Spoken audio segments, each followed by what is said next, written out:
Hello and welcome to the Picasso portrait video for the Amana Art Show.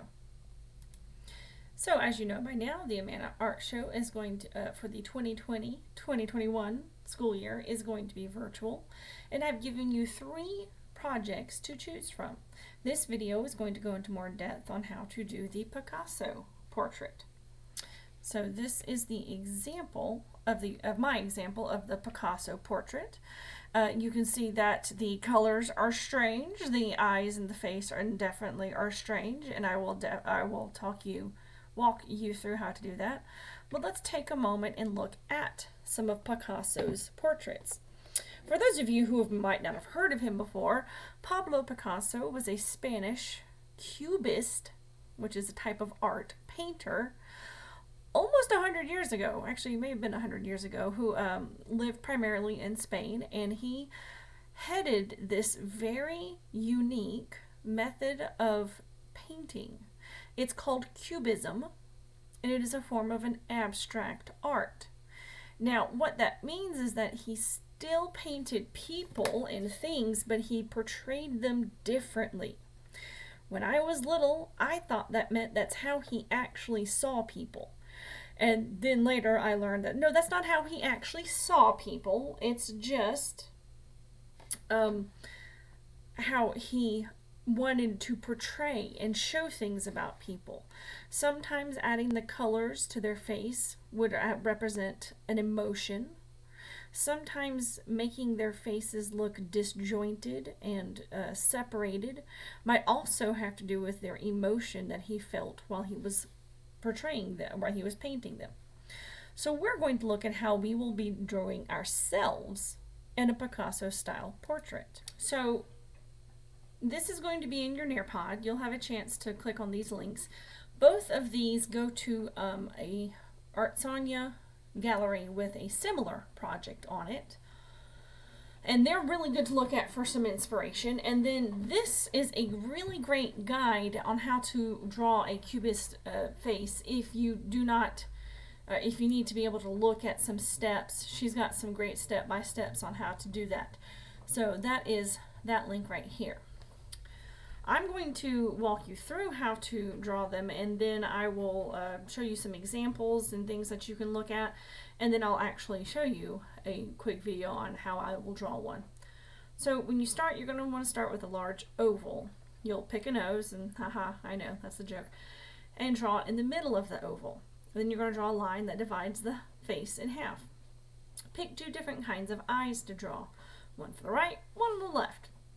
You can pick a mouth to draw, add your neck and shoulders if there's space, and then draw your hair, and then of course your color. So let's look at some examples. There's lots of things out there that you can look at on adding Picasso inspired shapes to the or shapes of eyes and noses and mouth and various things, and I've put these here so that you can get a pretty good look at some of the interesting ways he would draw some of these. So when I'm looking at this, I'm going to look over this, and I think for mine, I'm going to, when I have to draw my nose, I think I'm going to draw a nose like this one. Then I think I'll draw an eye like this one, and then maybe an eye like this over here. When I'm looking at the mouth, well, I'm going to do a mouth that's going to be a little bit like this one, and a little bit, or maybe a little bit more like that one. So you don't have to use these if you think you know how to do something. You are welcome to come up with your own examples or follow the other cubist one that I showed you. But let's look, or let's watch. I'm going to, there we go. There's my, I'm going to leave those up there. I know they're going to be kind of hard to see though. So I said we're going to start with a large oval. I said I was going to draw the nose that I wanted to use, and the nose I want to use is going to be like that one. Then, now that I've drawn my nose, I'm going to divide the face in half like that. It doesn't have to be a straight up and down line.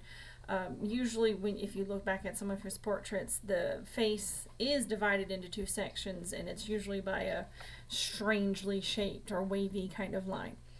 So I said one eye. I wanted to look, I'm going to do, and then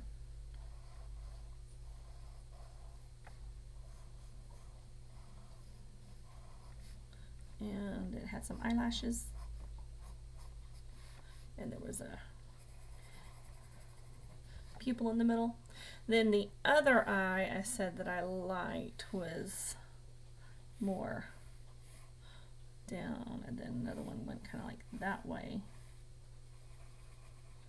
Now, again, since I'm going to be drawing me, I need to find a way to incorporate my glasses on here because I have glasses. I'm going to make sure that I add my glasses. Alright, next I need to work with a mouth, and there's that mouth that I said I liked. So I'm going to try and make my mouth kind of half and half. There's another guide out there that I've seen that says you should draw the mouth as part of that line and do kind of a, almost looks like a heart, and then you can add some more to the other side, something like that. And that's how I did my mouth on the other one, but this time around I'm going to do a little bit different.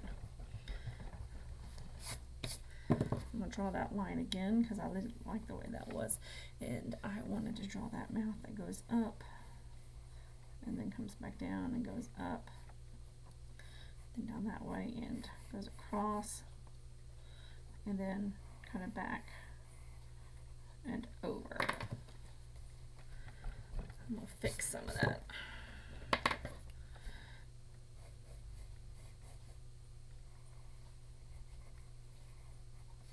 And then I am going to erase that little spot.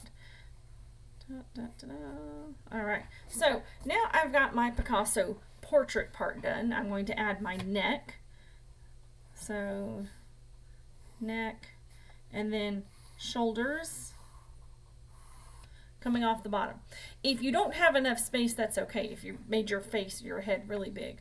I'm going to add some ears since you can usually see my ears with my glasses on. So here's one ear that I've seen a picture, or seen one of the pictures. And then I can add just a little one like that. And it's okay. Remember, guys, this is alright if it looks strange. It's kind of supposed to, because this is a Picasso inspired portrait. Now the last thing I need to do is add my hair, and I'm going to make my hair kind of wavy because when I put my hair down, my hair gets curly.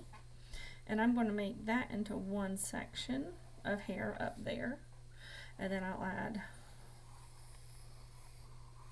there, and I'm going to make that. So I'm now going to erase these two lines because I wouldn't see them. You don't have to. You can actually keep those and make it part of your Picasso face if you really wanted to. So once you've got your face figured out, next thing you do is you work on coloring. The cool thing about Picasso and the coloring is that you don't have to go with normal colors. You can make your face however you want. I think I'm going to do my face, well, I think I'll pick that purple because that'll be a little bit brighter, or lighter. And then I will stick with some normal things for me, like my hair can be I can have some brown hair. I'll have some blue in there somewhere, I'm sure. And I'll put in some red and some yellow. And you guys can watch for a few minutes, or for a little bit, while I color my portrait.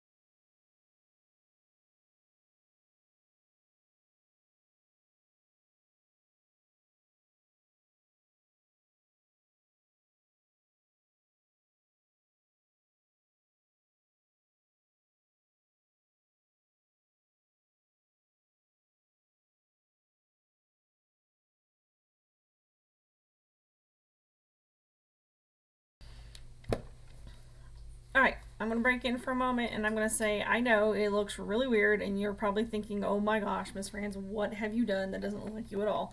And if you choose to do this project and you don't want to make your picture all crazy colors, you don't have to. I think it's one of the fun things about doing Pablo Picasso. So what I'm going to do next to make that you can go back and see some of these things is I'm going to use a Sharpie. You don't have to use a Sharpie. You can go back over it with a color pencil. You can go back over things with a crayon. You can just go back over it with a black marker.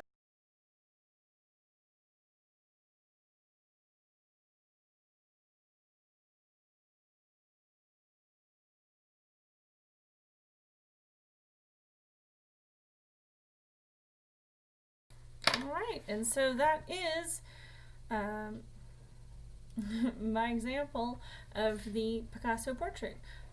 You can do yours with, normal colors if you would like. You can do it with crazy colors. Maybe test out your colors beforehand. I admit that if I'd have known that green would come out so green, I might have picked a different color. But other than that, have fun with it. It's supposed to be kind of a silly project. All right? Thanks.